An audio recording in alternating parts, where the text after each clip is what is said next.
Eu vim a Curitiba para uma entrevista exclusiva com o juiz Sérgio Moro, que está de mudança para Brasília a partir de janeiro. Ele assume o Ministério da Justiça e Segurança Pública. Licença. Sob elogios e críticas, o juiz Sérgio Moro aceitou o convite do presidente eleito Jair Bolsonaro. E eu queria saber o que foi decisivo, juiz, para esse sim. O grande motivador dessa aceitação do convite foi a oportunidade de ir a Brasília, numa posição de poder elevada, de ministro da Justiça, e poder implementar com essa posição uma agenda anticorrupção e uma agenda anticrime organizado, que não se encontram ao alcance de um juiz em Curitiba, mas podem estar no alcance de um ministro em Brasília. O senhor conversou com familiares ou fez uma reflexão sozinha? Conversei com amigos, com pessoas experientes, conversei também com a minha família. Na verdade, dos amigos, os conselhos foram diferenciados. Alguns me recomendaram que não, outros me recomendaram que sim. Teve algum momento em que o senhor pensou em dizer não? Sim, isso foi tudo muito novo. Uma semana antes do segundo turno, no dia 23 de outubro, eu fui procurado pelo futuro ministro da Economia, o senhor Paulo Guedes, com uma sondagem. Confesso que eu ouvi essa sondagem e fiquei tentado. Aguardei o encerramento das eleições e tudo foi decidido, na verdade, no dia 1º de novembro. Nesse dia, o juiz foi visitar o presidente eleito Jair Bolsonaro na casa dele, no Rio de Janeiro. Saiu de lá como futuro ministro.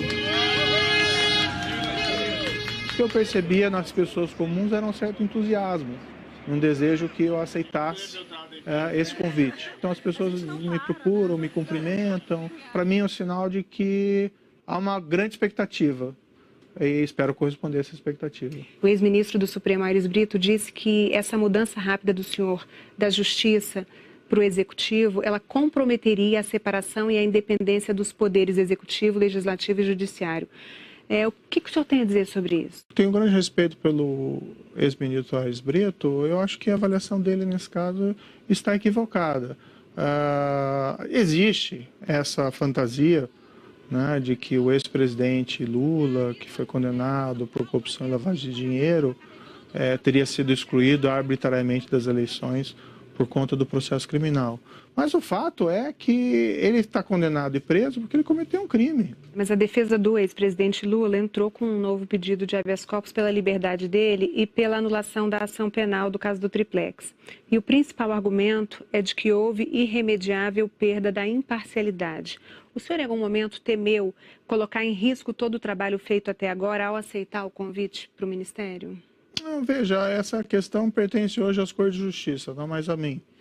Mas eu proferi a decisão em relação ao ex-presidente Lula em meados de 2017.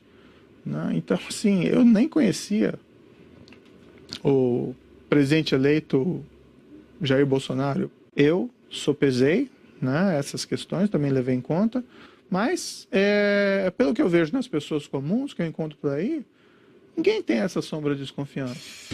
Na sexta-feira, depois dessa entrevista, o Conselho Nacional de Justiça solicitou que Sérgio Moro preste informações por suposta atividade político-partidária ao aceitar o convite para ser ministro.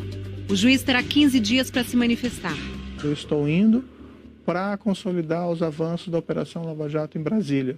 O senhor acha que o momento que a gente vive hoje, politicamente, é resultado desses 4 anos da Lava Jato? Em parte, nas eleições, havia um sentimento muito forte contra um sistema político que, apesar de todas essas revelações de casos de grande corrupção, praticamente nada fez. O atual senhor presidente eleito foi quem talvez melhor foi identificado pela população como alguém que modificaria esse status quo. Qualquer outro candidato que fosse identificado com essa causa anticorrupção teria boas chances, sem prejuízo das outras bandeiras do candidato. Né? O senhor deu uma coletiva essa semana em que enumerou ali, listou uma série de medidas que pretende encaminhar ao Congresso ao longo do governo. O juiz defendeu que condenados por homicídios pelos tribunais do júri cumpram pena imediatamente, sem esperar o julgamento de recursos. Que seja proibida a progressão de pena e a saída temporária de presos que tenham vínculos com organizações criminosas. Que crimes graves demorem mais a prescrever. Que haja uma regulação mais clara para que policiais possam trabalhar disfarçados. Que seja ampliado o banco de dados genético para esclarecer crimes com exames de DNA. Que denunciantes anônimos sejam mais protegidos. Entre as propostas e bandeiras de campanha do presidente eleito está a flexibilização da posse e do porte de armas. O que seria isso na prática, essa flexibilização? As regras atuais são muito restritivas para o posse de arma em casa. Posse é a pessoa ter uma arma dentro de casa, não ela sair por aí passeando com a arma. E é porte, é diferente. Hoje a gente tem uma pessoa com 25 anos que preencha uma série de requisitos, passe por uma série de testes psicotécnico, antecedentes criminais, e se ela comprovar que ela tem uma necessidade de, por algum motivo, de ter uma arma, ela consegue ter uma arma. Em que isso mudaria? Eu acho que isso não pode ser muito além de uma afirmação, de que eu quero ter uma arma em casa, eu estou preparado, eu não tenho antecedentes criminais, eu fiz os testes psicotécnicos, e assim, eu quero ter uma arma para vamos dizer assim, porque eu me sinto mais seguro por isso. Vários estudos mostram que esse armamento não obrigatoriamente reflete numa diminuição da criminalidade. Acho que a questão não é exatamente diminuição ou não da criminalidade. O senhor presidente foi eleito com base nessa proposição e me parece que existe aí um compromisso com seus eleitores. O senhor, como juiz, tem o direito a ter uma arma em casa. Sim. O senhor tem uma arma? Sim. Mas não anda armado? Bem, aí são questões relativas à segurança pessoal, eu prefiro não responder. Mas normalmente não. Tem alguma coisa que tire o sono do senhor hoje? Hoje, olha, eu exerço a profissão de magistrado na área criminal e não raramente me deparei com casos muito difíceis. Isso sempre envolve uma situação de risco. Mas vão ser tomadas as providências necessárias para assegurar a minha proteção policial durante esse período e também das pessoas a mim próximas. A gente teve no ano passado 62 mil homicídios no Brasil. Qual a meta do senhor para daqui 4 anos em relação a esse número? Não tenho condições de me comprometer com um percentual de redução específico, porque veja, isso não é exatamente matemática. O que é importante, no entanto, é iniciar um ciclo virtuoso. Essa semana a gente teve no Rio de Janeiro uma operação no Complexo da Maré em que 5 pessoas foram mortas. Isso é uma coisa recorrente. Onde que o poder público está errando? O Estado realmente tem que ter uma política mais rigorosa em relação a essas organizações criminosas. Segue 3 padrões: investigações sólidas, direcionadas à organização e aos seus líderes, prisão dos líderes, isolamento dos líderes, confisco do produto da atividade criminal e do patrimônio da organização. É assim que se desmantela a organização criminosa. O criminoso vai para a cadeia, o policial vai para casa. O confronto é o que tem que ser evitado ao máximo. Mas hoje, na situação que a gente tem, o confronto é quase que diário. Essa é uma situação que tem que ser evitada. Como reverter isso para que esse confronto seja evitado? Não é uma coisa simples, vou dizer assim, não vai acontecer isso depois de janeiro? Pode acontecer, mas são situações indesejadas. Não pode se construir uma política criminal, mesmo de enfrentamento do crime organizado, baseado em confrontos de tiroteio, porque o risco de danos colaterais é muito grande. E não só danos colaterais, mas o risco para o policial. O governador eleito do Rio de Janeiro, Wilson Witzel, ele prevê o abate de qualquer pessoa que esteja portando um fuzil. O senhor, como juiz, também vê amparo legal nessa proposta? Não me parece razoável que o policial tenha que esperar o criminoso atirar nele com uma metralhadora ou com um fuzil antes que ele possa tomar qualquer providência, certo? Eu tenho minhas dúvidas se isso já não é acobertado pela legislação, mas nós vamos estudar se é necessário uma reformulação da lei nesse sentido. Eu não tenho condições de agora efetuar uma crítica apropriada, porque eu não sei exatamente o que ele está defendendo. Ele está defendendo, inclusive, a compra de drones que possam ser usados para, por exemplo, se tiver um bandido numa comunidade no Rio de Janeiro com um fuzil na mão, para que se possa atirar.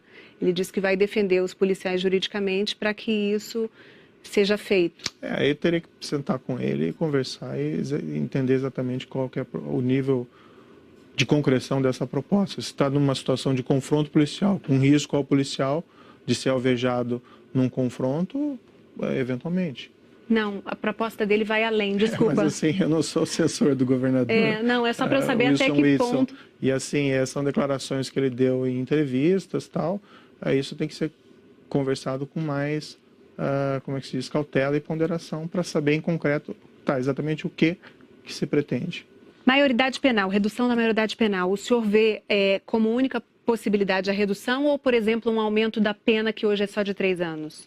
Bem, não existe uma posição fechada do governo em relação a isso é uma questão a ser discutida. Existe uma necessidade de proteger o adolescente, é uma pessoa em formação, é inegável, por isso se coloca a maioridade penal em 18 anos. Mas também, eu acho que é razoável essa afirmação, de que mesmo um adolescente entre 16 e 18 anos já tem a compreensão de que é errado matar. Não é isso que resolve o problema criminal. Mas tem que se considerar a justiça individual. Pense lá numa família que um dos membros foi vítima de um homicídio praticado por um adolescente acima de 16 anos. Então, as pessoas querem uma resposta do Estado institucional. E o sistema atual, que prevê sanções muito reduzidas para crimes dessa natureza de gravidade, é insatisfatório. O senhor fez uma defesa enfática das minorias, disse na coletiva que todos terão os direitos garantidos pela lei. O presidente eleito disse que ia botar um ponto final, acabar com qualquer tipo de ativismo. Vamos botar um ponto final em todos os ativismos do Brasil. Muita gente se sente ameaçada. Quais as garantias o senhor pode dar para a comunidade LGBT, para negros, mulheres, de que os direitos não serão retirados, de que essas pessoas não serão atacadas? Eu acompanhei todo o processo eleitoral e eu nunca vi, da parte do senhor presidente eleito, uma proposta de cunho discriminatório em relação a essas minorias. E eu não imagino, de qualquer forma, que essas minorias estejam ameaçadas. O fato da pessoa ser heterossexual, homossexual, branco, negro, asiático, isso é absolutamente indiferente. E nada vai mudar. Eu tenho grandes amigos que são homossexuais. Algumas das melhores pessoas que eu conheço são homossexuais. E não existe nenhuma perspectiva de nada que seja discriminatório a essas minorias. O governo tem que ter uma postura rigorosa contra crimes em geral, mas também em relação a crimes de ódio. Eu não poderia ingressar em qualquer governo se houvesse alguma sombra de suspeita que haveria alguma política dessa espécie. Outra questão de honra para o futuro ministro é o combate à corrupção. Se um ministro vier a se envolver em alguma denúncia de corrupção, ele será afastado. O senhor defende o que nesse caso? Se a denúncia for consistente, sim. Mas qual é o critério jurídico para a gente definir uma denúncia como consistente ou não? Tem que ser avaliado. Eu acho que é uma falácia, muitas vezes, que o senhor viu no passado. Tem que esperar o trânsito em julgado. O que o senhor defende? Se virar réu? Não, eu defendo que, em caso de corrupção, se analise as provas e se faça um juízo de consistência, porque também existem acusações infundadas, as pessoas têm direito de defesa, mas é possível se analisar desde logo a robustez das provas e emitir um juízo de valor. Não precisa esperar as cortes de justiça proferir o julgamento. E aí esse juízo de valor seria dado por quem? O senhor, como ministro da Justiça, iria analisar e fazer esse juízo de valor para aconselhar o presidente a demitir o ministro em questão? Provavelmente. Ou algum outro conselheiro, do que me foi assegurado, e é uma condição, não é bem uma condição, não fui lá estabelecer condições, mas eu não assumiria um papel de ministro da Justiça com risco de comprometer a minha biografia, o meu histórico. E isso foi objeto de discussão e afirmação do senhor presidente eleito, que ninguém seria protegido, né, se surgissem casos de corrupção dentro do governo. Essa semana, em entrevista coletiva, o juiz saiu em defesa do futuro chefe da Casa Civil do governo Bolsonaro, deputado Onyx Lorenzoni. Ele admitiu no ano passado ter recebido R$100 mil por Caixa 2 para a campanha eleitoral. Ele afirma que já doou metade do valor para a Santa Casa de Misericórdia de Porto Alegre e que em breve doará a outra metade. Sérgio Moro disse que o deputado já pediu desculpas e que atuou a favor da aprovação de medidas anticorrupção no Congresso. Em 2017, o senhor disse que políticos não têm interesse em combater a corrupção. Como é que o senhor pretende fazer essa negociação com políticos que por muitas vezes, vão estar sendo aí investigados ou sendo réus em processos justamente de corrupção? Eu fiz essa afirmação em um contexto muito respeitoso. Apesar de todas as revelações desses crimes de corrupção, não havia iniciativas significativas, com todo respeito, por parte do nosso Congresso Nacional. Agora existe um outro contexto. Em todo, principalmente início de governo, existe um frescor, uma abertura de diálogo ao Congresso. Daí vamos tentar negociar dentro daquele espírito republicano de fazer o que é melhor para o país do que fazer do que é melhor para as pessoas. Negociar. Nasce um político aí dentro? Até alguns me criticaram por assumir esse cargo, afirmando que eu havia traído um compromisso que afirmei no passado numa entrevista no Estado de São Paulo, que jamais entraria para a política. Eu posso estar sendo ingênuo, mas eu estou sendo absolutamente sincero quando afirmo, na minha visão, eu estou assumindo um cargo para exercer uma função predominantemente técnica. Eu não me vejo num palanque ou candidato a qualquer espécie de cargo em eleições. Isso não é a minha natureza. Há 4 anos, se alguém dissesse, o senhor vai ser ministro da Justiça daqui a 4 anos, o senhor concordaria com isso? Não, de forma nenhuma. A Operação Lava Jato, ela começou pequena. Ninguém tinha ideia da dimensão que aquilo ia tomar. No fundo, foi meio um efeito bola de neve. Jamais poderia cogitar que haveria essa possibilidade de assumir essa posição. Então, o senhor há de concordar comigo que o senhor também não pode dizer que daqui a 4 anos não será, por exemplo, candidato à presidência da República? Não, eu estou te falando aqui, não vou ser.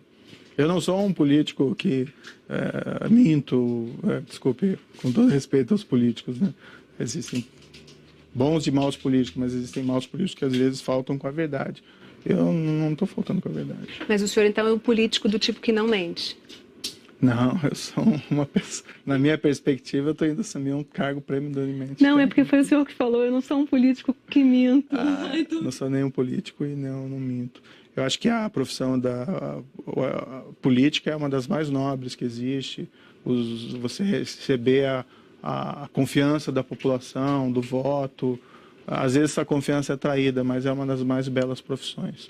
Não tem qualquer demérito nisso, é só uma questão mesmo de natureza e perfil. O senhor mais de uma vez já falou que vai estar subordinado à palavra final, que é do presidente eleito Jair Bolsonaro. Se chegar numa hora em que vocês divergirem em absoluto?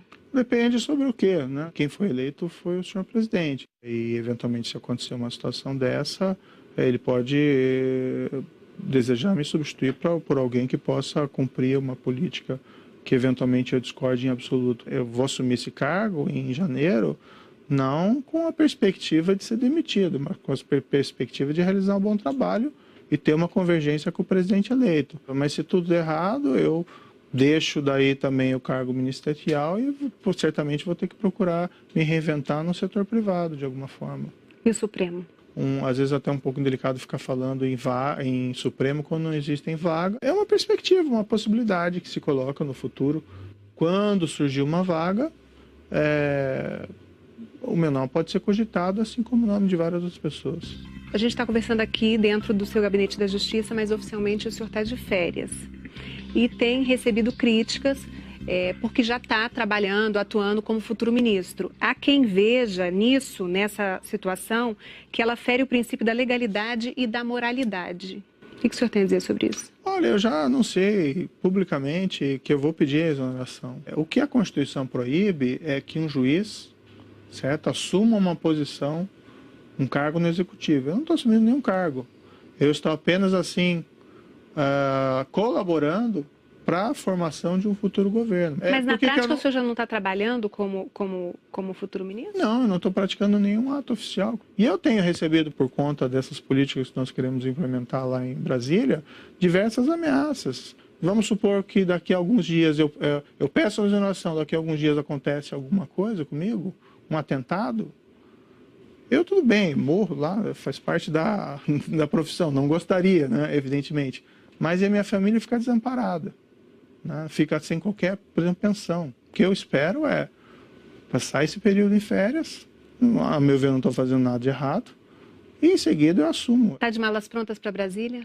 É um período literalmente de transição, então se fica lá, se fica aqui, tem que planejar bastante, né? Já ir definindo as pessoas e políticas a serem adotadas, então esse vai ser um período de intenso deslocamento.